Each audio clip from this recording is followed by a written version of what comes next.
அனைவருக்கும் வணக்கம். மண்டே தொடச்சிருக்கல. இன்றைக்கி கடைசி நாள் எங்கே தொடங்குச்சுன்னா பெரம்பலூர். எப்பயுமே அலாரம் வச்சு தான் எழுந்திரிப்போம். ஆனால் இன்றைக்கி எனக்கு ஒரு புது நண்பர் தான் வந்து எழுப்பி விட்டார்.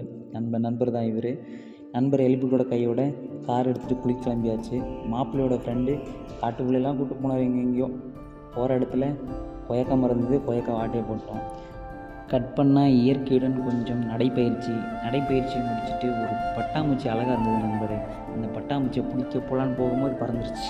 அதுக்கப்புறம் போகிற வழியில் கொஞ்சம் இயற்கையில் ரசிச்சுட்டு ஃபைனலாக குளிக்கிற இடத்துக்கு வந்தாச்சு. நல்லா சில்லுன்னு ஒரு குளியில் போட்டு கல்யாணத்துக்கு கிளம்பியாச்சு. இதான் இன்றைக்கி அவுட்ஃபிட்டு. இவர் தான் எங்கள் மூத்தவர். இவருக்கு தான் கல்யாணம். வந்த வேலையெல்லாம் முடிச்சுட்டு நாங்கள் போன இடம்தான் கங்கை கொண்ட சோழபுரம். கோயிலுக்குள்ளே போயிட்டு இன்றைக்கான மெடிடேஷன் அங்கேயே முடிச்சாச்சு. சும்மா சொல்லக்கூடாது. நல்ல பாசிட்டிவான வைப் கிடச்சிது. கட் பண்ணால் ஈவினிங் ரூம் வந்துட்டு அஃபர்மேஷன் எழுதி முடிச்சுட்டு ஃபோனை ஆஃப் பண்ணி வச்சுட்டு டே 7 கம்ப்ளீட் பண்ணியாச்சு.